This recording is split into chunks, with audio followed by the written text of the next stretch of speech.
It's like every time you open your news app, bam! Mm.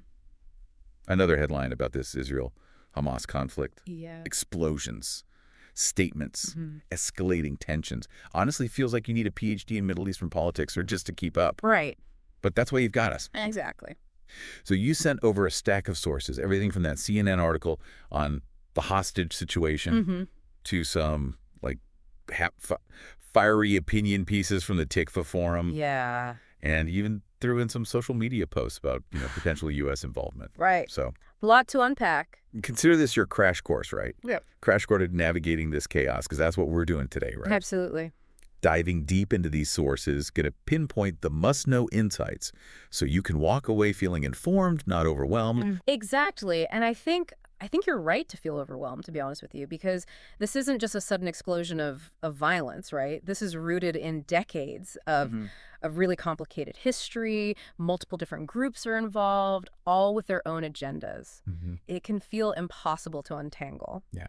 But stick with us, because by the end of this deep dive, I think you'll have a much clearer understanding of what's really at stake here. I like that. Hey, one of the most immediate, like, heartbreaking things that you focused on in your sources was the hostage situation. Oh, absolutely. Those images of, like, the families protesting, demanding the return of their loved ones, groups like the Tikva Forum calling for decisive action, those really get to you. They do. And the thing is, those hostages aren't just a humanitarian crisis, right? They create a huge strategic dilemma, too. Okay.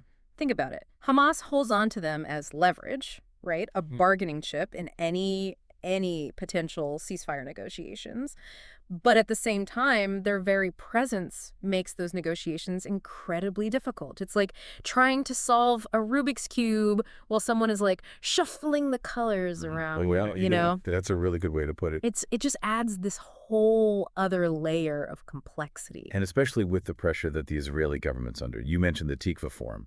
They're a powerful voice, and their demands for, like, a strong response, they resonate with a lot of Israelis.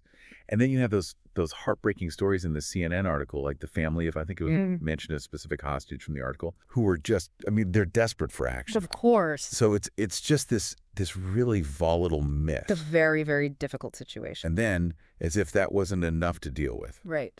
you also flagged the escalating situation on the Lebanon border. Yeah. Hezbollah launching rockets into Israel. Israel responding with airstrikes. Right. Suddenly it feels like we're on the brink of an even bigger conflict. And it's hard not to feel that way, right? Right. Especially when you see images like that. I think it was from the CNN piece of the Israeli jets flying low over Beirut during Nasrallah's speech. That's about as clear a message as you can get. They're not being subtle. No. And it's a message that's even more alarming when you consider Hezbollah's connections. Remember that article you shared from Source Name? Yeah.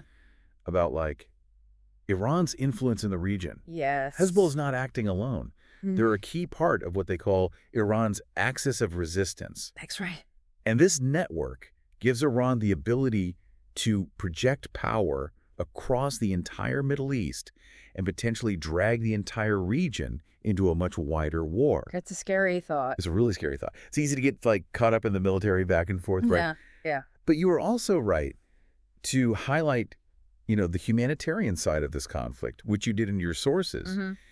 And the situation in Gaza especially, it sounds desperate from what I'm reading here. It is a desperate situation for many people there. Like those firsthand accounts that you shared from Source Name. Those stories of families struggling to just survive with limited food, water, medical supplies. Yeah. It's a stark reminder of the human cost of this conflict, no matter which side you're on.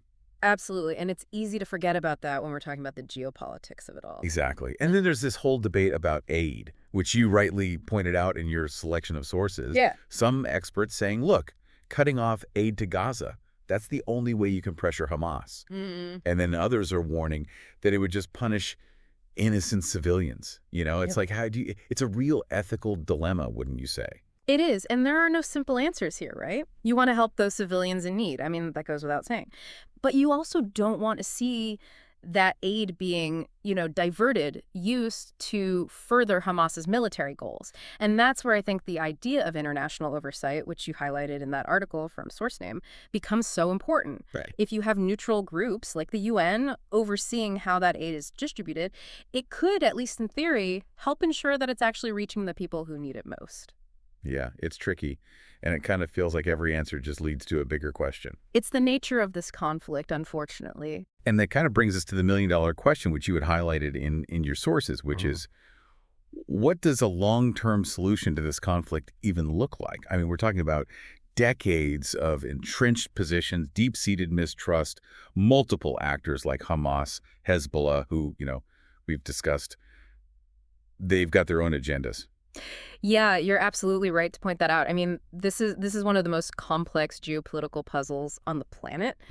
But you're also right that even though it's incredibly difficult, finding a solution is absolutely crucial. Yeah. And a lot of the experts that you've been reading, they seem to agree that a broader Israeli-Palestinian political settlement, that's really the key here. And that means tackling some incredibly sensitive issues. We're talking about the future of Gaza, the West Bank, Palestinian statehood, all of these incredibly difficult, topics that have been debated for decades on decades now. But ultimately, those underlying tensions need to be addressed if there's any hope for lasting peace. And I mean, it really struck me when you included that piece on potential mediators. Yes. And it emphasizes the roles of countries like Egypt, Qatar, even the U.S., the UN. Right. And with so many players, so many competing interests, I mean, how do you even begin to find common ground? It's a tall order. There's no doubt about that. But I do think those mediators are crucial, even if they're not directly imposing solutions. They act as these really important go-betweens, right? They're the ones opening up channels of communication. They're trying to bridge the trust gap between the different sides. And that's often what's missing in these types of situations. It's about creating a space for dialogue, a space for, each side to actually understand the other side's grievances, and then hopefully eventually to start finding some compromises. Yeah. Because it's so easy to fall into those like us versus them narratives. Exactly. Where you just completely demonize the other side and then you've got no way to move forward. Right. And that's where I think understanding groups like Hamas and Hezbollah is so important. And you were smart to include sources that kind of explored their perspectives too, right? Because it's very easy, especially in the West, to just kind of write them off. Oh, well, they're just terrorists. Right. End of story, But they have their own narratives, they have their own constituencies, they have their own motivations, and any lasting solution has to take those into account. You can't just wish them away. You can't ignore them. Exactly. You have to understand where they're coming from, even if you fundamentally disagree with their tactics. It's interesting you included that piece on the U.S. election, coming up. Yeah. Because it really highlights how this conflict, even though it's happening, half a world away? Right. It's connected to things happening right here, right here at home. Absolutely. Especially that statement from, was it Trump? Yeah, Donald Trump. Yeah, you highlighted from Donald Trump the one where he says that the U.S. election, he's like, this is crucial for Israel's survival. Mm-hmm.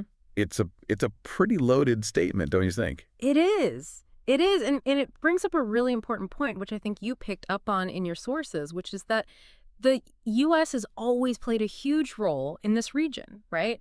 Both as a kind of military power, but also as a potential mediator. Right. But depending on who's in charge in Washington, their approach, their priorities, all of that can change dramatically. Oh, yeah. So whether he meant to or not, Trump is basically saying that the outcome of this election could have a direct impact on what happens, with the Israeli-Palestinian conflict. Right. Yeah. And that takes us back to something we touched on earlier, which is, the power of information. Yes. Right. Depending on which sources you're following, who you trust, you're going to get such vastly different perspectives on this conflict. Absolutely. Different narratives about the actors involved, the potential solutions. I mean, even the very history of the region, Oh, absolutely. And that's why it's more important now than ever, honestly, to be a critical consumer of information, to really, seek out diverse perspectives, to question everything, especially in situations like this, right? When emotions are running high, there's so much misinformation flying around. It's so easy to get kind of swept up in a single narrative. And often that narrative is, fueled by fear or anger. Oh, absolutely. And you clearly get that. I mean, you sent us such a range of materials for this deep dive, which I appreciate. It really helped make this this deep dive is as good as it was. Well, thank you. By digging into these different viewpoints, challenging your own assumptions, you're already ahead of the game. I think so too. You're not just passively consuming information, you are actively engaging with it. Yes. And that's really what, we hope this deep dive helps you to do, to kind of navigate these complex issues with a more critical, a more informed eye. So as we wrap up here, here's something I kind of want you to consider. In a world overflowing with information, especially about conflicts like this one, how can we make sure that we're getting a balanced and accurate understanding? And how can we use that understanding to engage in these conversations, in a way that's both informed and constructive, so that we're not just contributing to the noise, but we're actually part of, hopefully moving towards some kind of solution? That's a great question and a great note to end on. Well, hey, thanks so much for taking this deep dive with me. I really appreciate it. My pleasure. Thanks for having me.